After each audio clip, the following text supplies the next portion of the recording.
Good morning. Myself doctor Umesh Singh Chaudhary, assistant professor government law college Nagaur.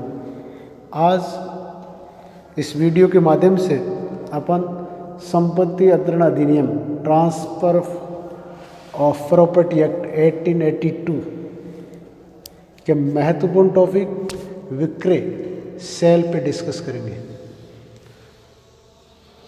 Transfer of property act 1882 के महत्वपूर्ण topic cell पे discuss करेंगे। विक्रय के बारे में प्रावधान संपत्ति अंतरण अधिनियम की धारा 54 में उपबद्ध किए गए। विक्रय के प्रावधान कहाँ किए गए हैं? Section 54 of IPC.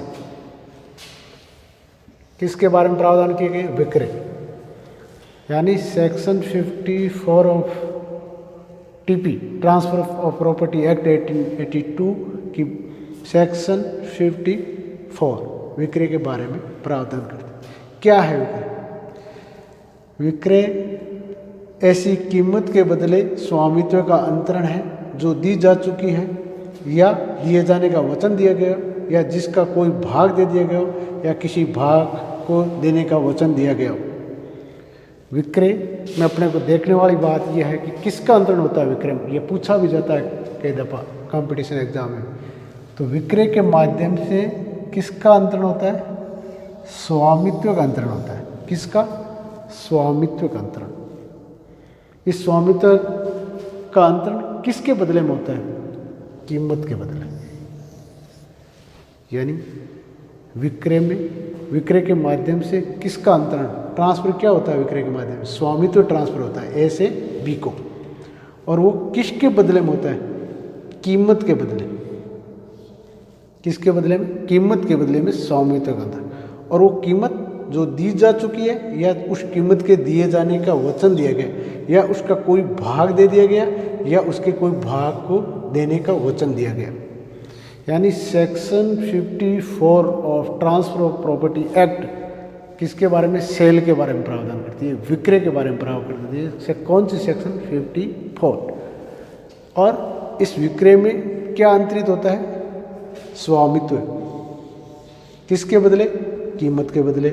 अब ये कीमत कैसी? जो दी जा चुकी है या जिसके दिए जाने का वचन दिया गया है। यानी या तो पहले ही दी जा चुकी है या उसके दिए जाने का फ्यूचर में दिए जाने का वचन भी दिया गया या जिसका कोई भाग दे दिया गया या किसी भाग को देने का वचन दिया गया। विक्रय, जब इस परिभाषा का अपन विश्लेषण करते हैं तो इसके ये 3 तत्व निकल आते हैं। विक्रय में किसका अंतरण? स्वामित्व का अंतरण। देखने वाली महत्वपूर्ण चीज़, याद रखने वाली बात है, विक्रय के माध्यम से किसका अंतरण होता है? स्वामित्व का अंतरण। किसके बदले में? कीमत के बदले। किसके बदले में? कीमत के बदले। और कीमत कैसी हो सकती है? जो दी जा चुकी है या जिसका कोई भाग दे दिया जा चुका है या उसके दिए जाने का वचन दिया गया या किसी भाग को दिए जाने का वचन दिया गया। यानी जब भी बात विक्रय की आती है टीपी एक्ट में तो अपने को याद रखने वाली बात क्या महत्वपूर्ण? सर्वप्रथम तो सेक्शन 54 में इसके उपबंध किए गए। फिर विक्रय है क्या? क्या होता है विक्रय के द्वारा? विक्रय के द्वारा स्वामित्व का अंतरण होता है। किसका अंतरण होता है? स्वामित्व का अंतरण। किसके बदले होता है? कीमत के बदले। फिर कीमत कैसी? जो दी जा चुकी है या जिसके दिए जाने का वचन दिया गया है या जिसका कोई भाग दे दिया गया या किसी भाग के दिए जाने का वचन दिया गया। तो क्लियर? सेक्शन कौन सी section of TP act sale के बारे में प्रावधान करती है? तो अपने को याद रखना है सेक्शन 54 ऑफ टीपी एक्ट 1882। किसके बारे में प्रावधान? विक्रय के बारे में। विक्रय क्या है? क्या होता है विक्रय के द्वारा? विक्रय ऐसी कीमत के बदले स्वामित्व का अंतरण है। स्वामित्व का अंतरण होता है किसके बदले? प्रतिबल क्या है यहाँ? कीमत। और वो कीमत कैसी? जो दी जा चुकी है या जिसके दिए जाने का वचन दिया गया या जिसका कोई भाग दे दिया गया और कोई भाग दिए जाने का वचन दिया गया। तो क्लियर होना चाहिए। Section 54 of TP act sale के बारे में प्रावधान करती है और सेल में भी सेल के माध्यम से क्या अंतरित होता है? स्वामित्व। किसके बदले? कीमत के बदले। और कीमत कैसी? जो दी जा चुकी है या जिसके दिए जाने का वचन दिया गया है या उसका कोई भाग दे दिया गया, कोई भाग के दिए जाने का वचन दिया गया। अब महत्वपूर्ण बात आती है विक्रय कैसे किया जाता है। विक्रय कैसे किया जाएगा? तो अगर 100 रुपये या उससे अधिक मूल्य की कोई मूर्त स्थावर संपत्ति होने की दशा में या किसी उत्तरभोग या अन्य अमूर्त की दशा में केवल रजिस्ट्रीकृत लिखित के माध्यम से, यहाँ अपने को ध्यान रखने वाली चीज़ है, मूर्त संपत्ति जो दिख रही है, मूर्त कौन सी, मूर्त में भी कौन सी, स्थावर मूर्त की बात हो रही है। कौन सी संपत्ति?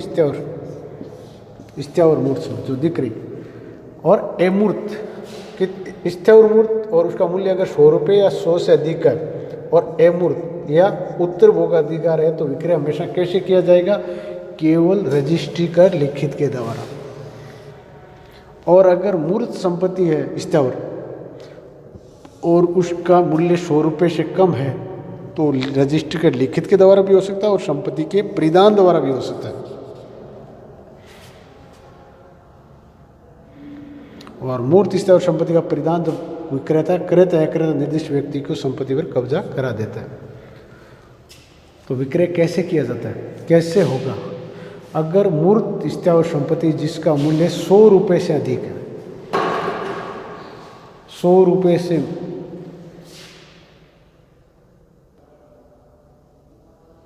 विक्रय कैसे किया जाएगा? विक्रय अगर मूर्त संपत्ति स्थावर मूर्त संपत्ति है और उसका मूल्य 100 रुपये या 100 से अधिक है, या अमूर्त स्थावर संपत्ति है या उत्तरभोग अधिकार है, तो विक्रय हमेशा केवल कैसे होगा? केवल रजिस्ट्री लिखित द्वारा। और अगर मूर्त स्थावर संपत्ति है और उसका मूल्य 100 रुपये से कम है, तो उस दशा में रजिस्ट्री लिखित द्वारा भी हो सकता है और संपत्ति के परिधान द्वारा हो सकता है। यानी इस ऑल ओवर विक्रय की अपने को परिभाषा में क्या याद रखना है? सेक्शन 54 ऑफ संपत्ति अधिनियम अधिनियम यानी सेक्शन 54 ऑफ टीपी एक्ट विक्रय के बारे में प्रावधान करती है। विक्रय क्या है? कीमत के बदले स्वामित्व का अंतरण। स्थावर संपत्ति में कीमत के बदले स्वामित्व का अंतरण जो दी जा चुकी है या जिसके दिए जाने का वचन दिया गया या उसका कोई भाग दे दिया गया या उसके कोई भाग के दिए जाने का वचन दिया गया। स्वामित्व का अंतरण स्थावर संपत्ति में किसके बदले? कीमत के बदले। और कीमत कैसी? या तो दी जा चुकी है या जिसके दिए जाने का वचन दिया गया या उसका कोई भाग दे दिया गया या उसके कोई भाग का दिए जाने का वचन दिया गया। और विक्रय कैसे किया जाएगा?